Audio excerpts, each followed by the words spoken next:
आज क्रिया है हिंदी में कि क्रिया और क्रिया के भेद।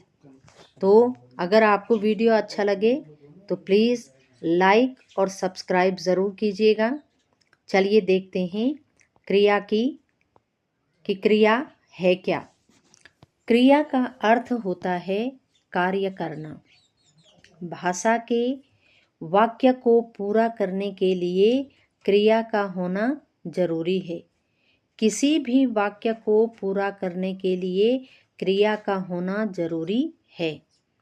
क्रिया किसी भी कार्य को होने या करने के बारे में दर्शाती है। क्रिया को करने वाला कर्ता कहलाता है।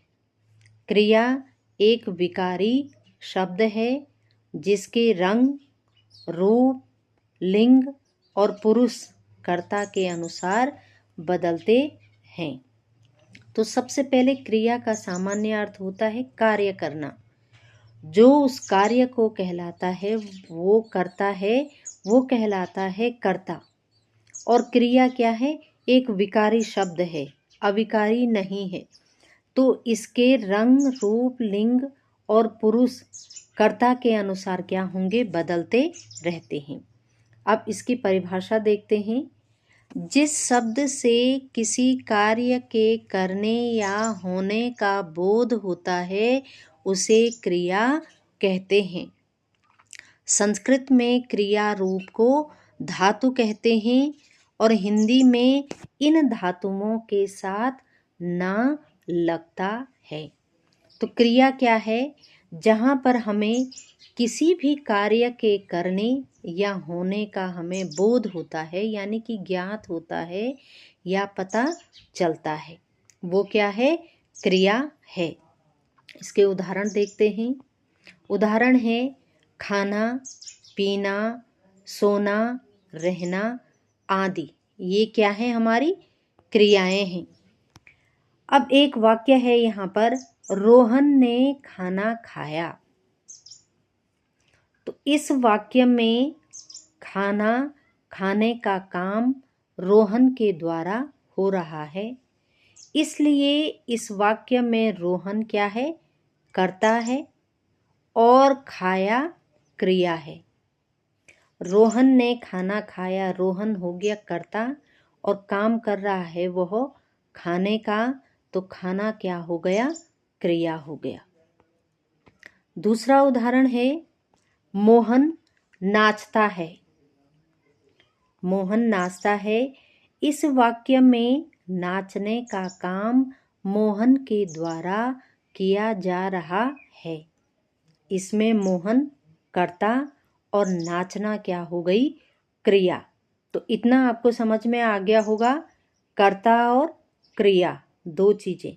क्रिया जो काम हो रहा है और कर्ता जो उसे कर रहा है। तीसरा उदाहरण है उसने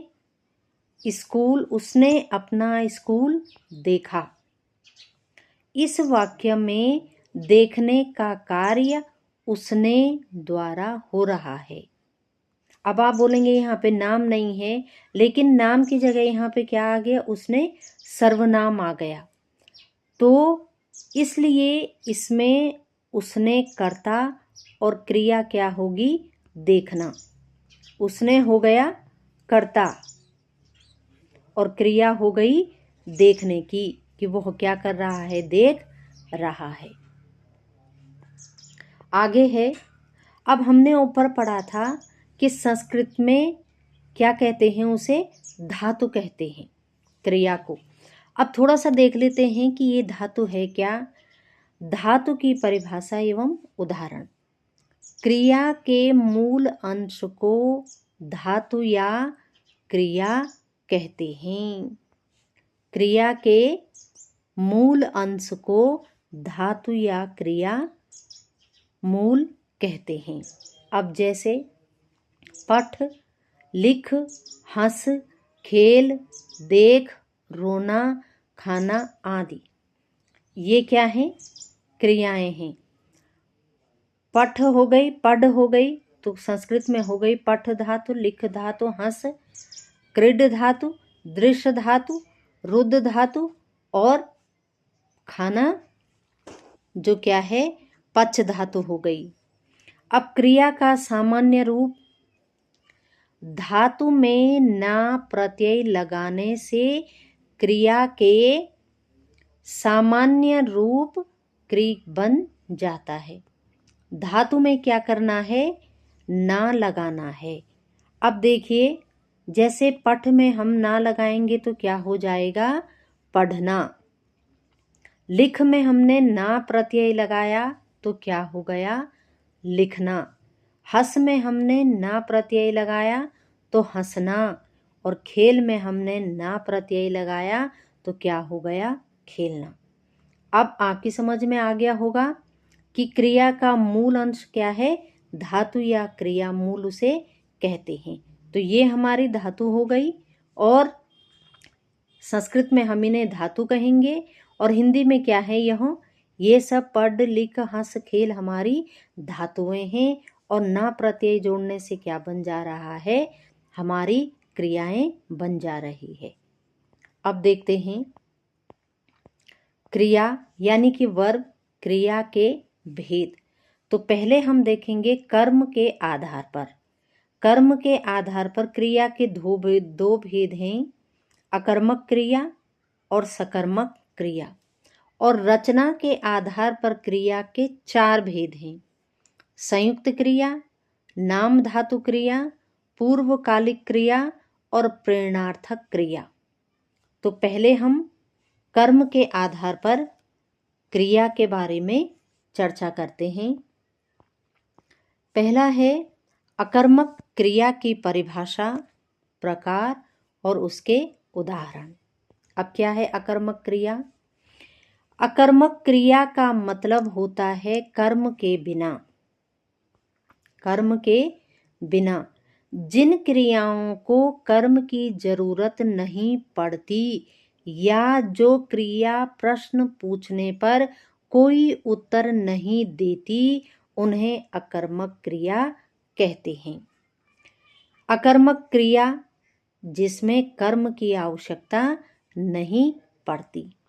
उदाहरण जैसे तैरना, कूदना, सोना, ठहरना, उछलना, मरना, जीना, बरसना, रोना, चमकना, हंसता, चलता, दौड़ता, लजाना, होना, बढ़ना, खेलना, अकड़ना, डरना, बैठना, उगना, जीना, चमकना, डोलना, मरना, घटना, फांदना, जागना, बरसना, उछलना, कूदना आदि।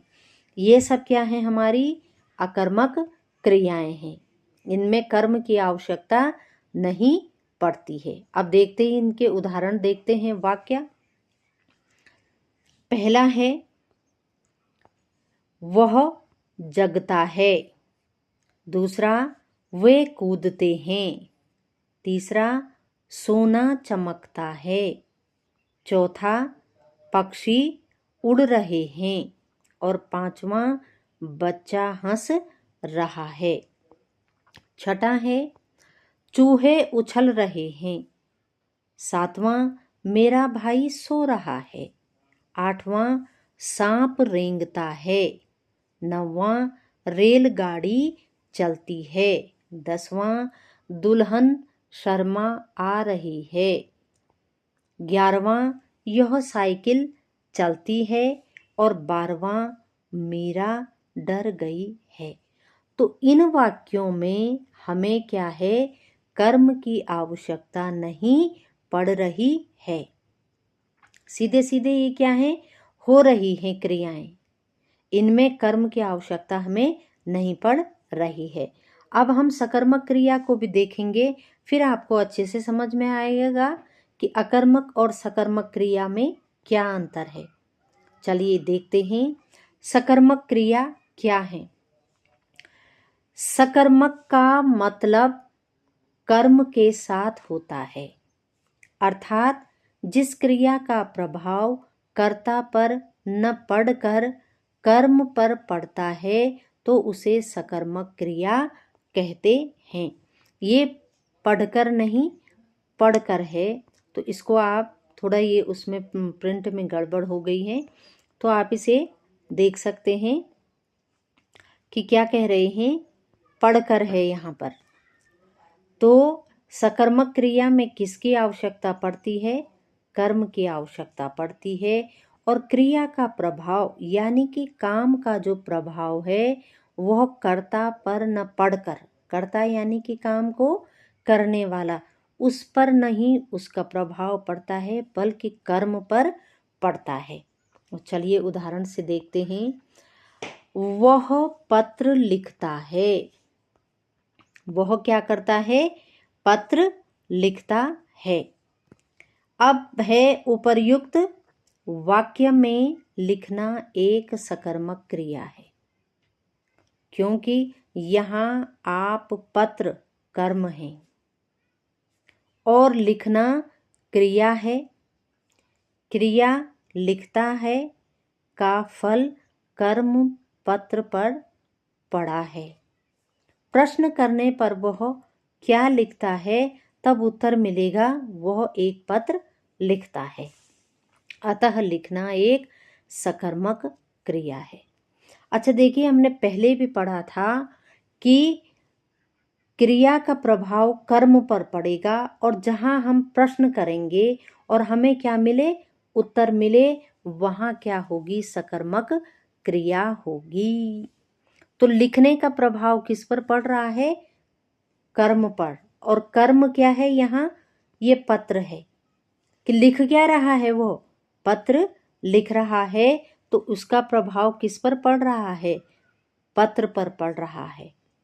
और हमने प्रश्न पूछा, और प्रश्न पूछने पर हमने पूछा कि वह क्या लिखता है, और हमें उत्तर मिल रहा है कि वह पत्र लिखता है, तो इसलिए यहाँ क्या है, सकर्मक क्रिया है। इसी प्रकार से इसके ऐसे ही और उदाहरण भी है। मैं खुशी से हंसता हूँ। हंसने का प्रभाव किस पर पड़ रहा है? खुशी पर। मैं तो आपका क्या हो गया, कर्ता हो गया, खुशी हो गया कर्म, और हंसना हो गया क्रिया।